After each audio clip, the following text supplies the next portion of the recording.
Саламатсыңарбы балдар. Саламат эле. Баардыгына катышканга аракет кылам активнан.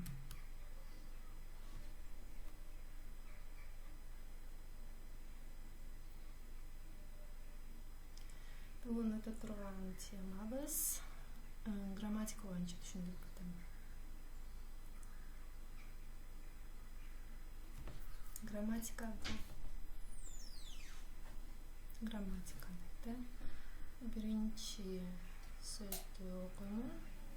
汉语的热情表和榜是遵循着有大到小号原则，先说月，然后说日或号，最后说星期。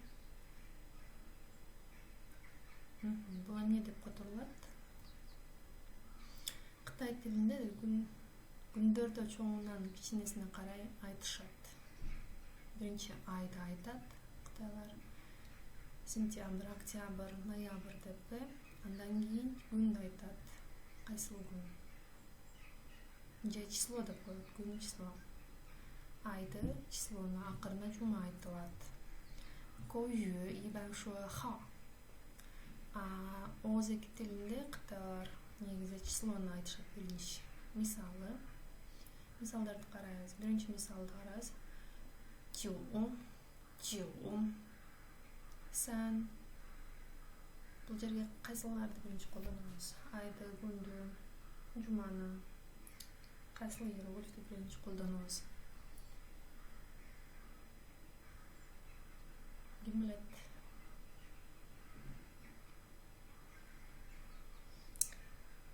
Биринчи биз бул жерде сүйлөмдө айтылгандай түшүндүрүп кеткенде биринчи үй айды колдонобуз.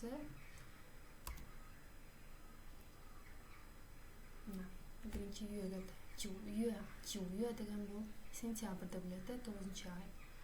Кийинкисинде хao дейт. Хao деген бул число же күндү билдирет. 9 сентябрь дейт. Андан кийин кайсыл бар экен?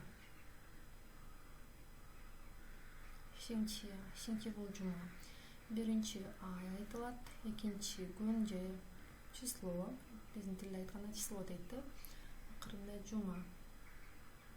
Неделя айтылат. Түшүнүктүү болду бул суроо? Бул грамматика түшүнүктүү болду силерге? Түшүнүктүү болсо анда кийинки сүйлөмдү карайбыз. Бул жерде деле 9 ар. Биринчи кайсыл иероглифти колдонобуз? Бул жерге көп маани беребиз. Бул жерде айтылып турган эле биринчи юөнү коебуз. Экинчи кимисин коебуз? Хao. Үчүнчү шинчи, ай, число, жума. Ай, число, жума. 9月2号 星期二. Экинчи сентябрь бул среда экен. Экинчи сентябрь бул среда. Бул грамматика боюнча суроолор барбы? Түшүндүңөрбү? Суроолор болсо бергиле. Суроолорго жооп берем. Суроолор жок болсо анда кеттик дальше. Дальше бизде көнүгүү жасайбыз. Биринчи грамматика байланыштуу көнүгүүлөр жасайбыз. Кандай көнүгүү бар бизде?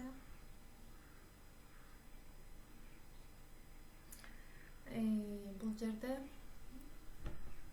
кайсы сөздү биринчи колдонобуз? Мен окуйм биринчи. 玛丽的生日16.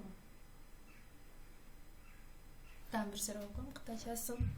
玛丽的生日16. Кунт коебуз, жооп бергенге аракет кылабыз балдар. 玛丽的生日16. Которомун Мали бул адамдын аты, кыздын аты. Туулган күнү 6 октябрь. Малинин туулган күнү 6 октябрь.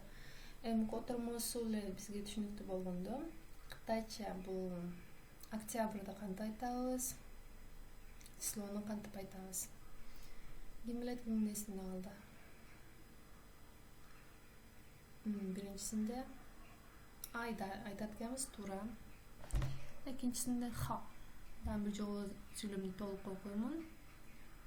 Мали да шыңры шы юэ лю ха. Мали да шыңры шы юэ лю ха. Малинин туулган күнү 6 октябрь дейт. Кийинки упражнение барабыз. Бул жерде деле сүйлөмдү толуктоо болот да. Жаңы өткөн грамматика боюнча. Мен биринчи сүйлөмдү окуймун. 每年的3、8的国际女妇节，每年的3、8的国际女妇节，每年的3、8的国际妇女节。Которому сүйлөмдү 8 март эл аралык аялдар күнү. Бул жерде биринчи кайсыл сөздү колдонобуз, экинчи кайсыл сөздү колдонобуз? Активныйраак болобуз балдар. Да, биринчи юэ деген сөздү колдонобуз. Бул айда. Айы. Кийинкиси ры. Бүгүн число да болуп кетет. Сүйлөмдү толуктап окуймун. 每年的3月8日的国际妇女节。每年的3月8日的国际妇女节。8 март эл аралык аялдар күнү. Кийинки сүйлөмдү карайбыз. Бул акыркы сүйлөм. Биринчи сүйлөмдү окуймун. 圣瓦伦丁节24。圣瓦伦丁节24。圣瓦伦丁节24. 14 fevral Valentin günü deydi.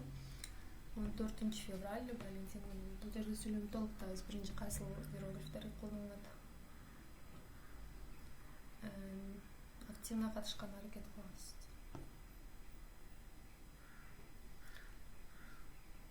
Да. Биринчисинен бул юэ кетет, экинчиси ры болот. Юэ деген бул ай, ры деген бул число күн. Сүйлөм толуктап окуйм. 圣瓦伦丁节2月14日。圣瓦伦丁节2月14日.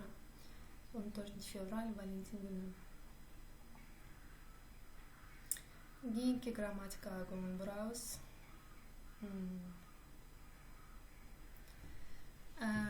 Миң ци вэй ю ши.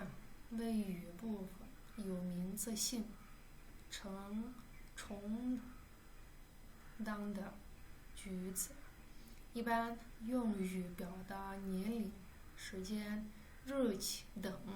例如баяндооч болсо сүйлөмдү зататтоочту толуктап турат. Бул негизи курак. Курак деген бул жаш, адамдын курагы, адамдын жашын билгизет. Убакытка, датаны толуктап турат. Мисалдарын карайбыз.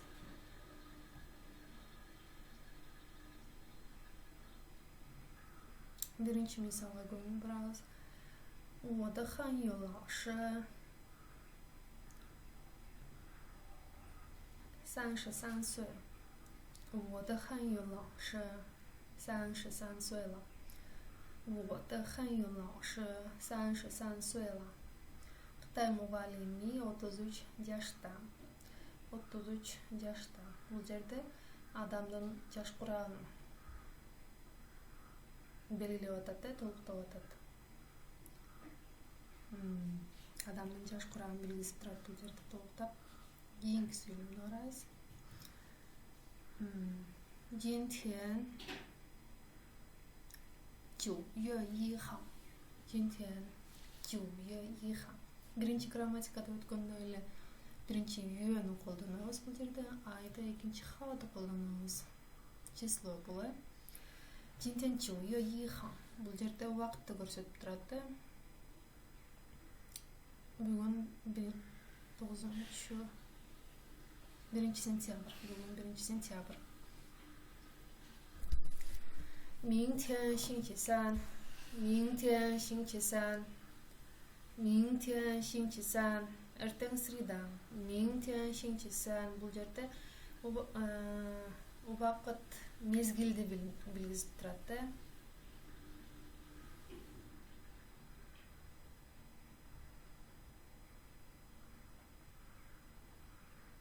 Мезгилди билгизип турат, убакыт мезгилди. Кийинки карайбыз. Кийинкиде бул көнүгүү жасайбыз. Экинчи грамматика боюнча.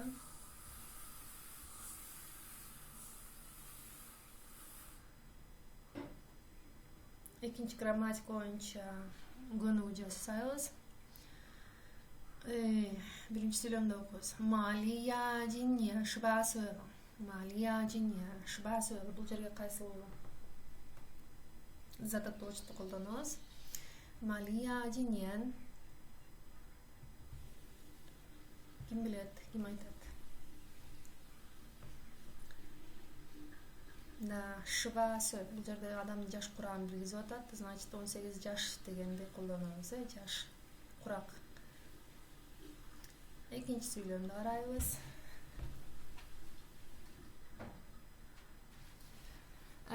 Миңтен. Бул жерде кайсыл затополучту колдонобуз? Миңтен.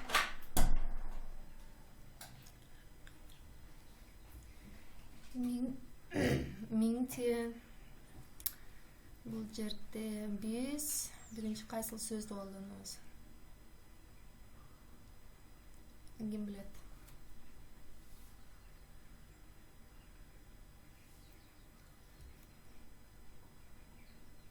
Бул жерде убакытты билгизген сөздү колдонобуз. Биринчиден юэ. Шы юэ, ашы у ха. Ха. Сүйлөмдү толуктап окуймун. Миңтен шы юэ ашы у ха. Миңтен шы юэ ашы у ха. Эртең 25 октябрь. Эртең 25 октябрь. Бул жерде убакытты билгизип атат да. Кийинкиси. Шинчилё. Шинчилё. Кечээ суббота эле. Переводуна баары айтылып турат да. Кечээ суббота эле. Бул жерде убакыт мезгилди көрсөтүп турат бул сүйлөмдө. Кечээ убакыт суббота болчу экен, кечээ. Ошондо кытайча кандай болуп калат? Кечээ деген сөздү кандай болот, ким билет?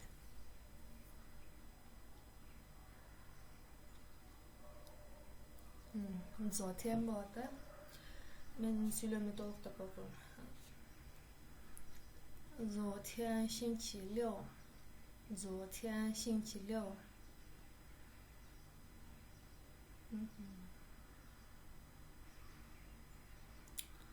Болду балдар. Бүгүн сабак ушул жерден токтойт. Үйгө тапшырма. Биринчи, экинчи грамматикадагы сөздөрдү жаттап, ошол грамматика сөздөргө сүйлөм түзөбүз. Ар бир грамматикага 5 сүйлөм түзүп жазабыз тетрадька. Макул, саламатта калыңар.